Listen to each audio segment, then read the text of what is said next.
తెలిసిన మన one plus ear phones అన్నిట్లో మనకి మ్యాగ్నెటిక్ కంట్రోల్ అయితే ఉంటుంది. ఇట్లా మనం అటాచ్ చేసామనుకోండి ఇది స్విచ్ ఆఫ్ అయిపోతాయి అండ్ సాంగ్ కూడా పాజ్ అయిపోతుంది.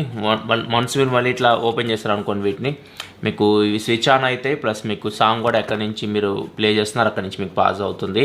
సో ఈ ఫంక్షన్ మీకు వన్ ప్లస్ బుల్లెట్స్ ఇయర్ ఫోన్స్లో అయితే ఎప్పటి నుంచో ఉంది. సో దీనిలో కూడా మనకి ఈ ఫంక్షన్ అయితే ఉంది. నెక్స్ట్ మనకు వాటర్ ప్రూఫ్ అని ఉంది. మీకు స్వెట్ రెసిస్టెంట్ అని చెప్పొచ్చు. మీకు చెమట ఇట్లాంటివి వస్తుంటాయి కదా మీరు జాగింగ్ ఇట్లాంటివి చేస్తున్నప్పుడు, సో అట్లాంటివి అయితే సర్వైవ్ అవ్వగలదు కానీ డైరెక్ట్ వాటర్లో ముంచకండి దీన్ని.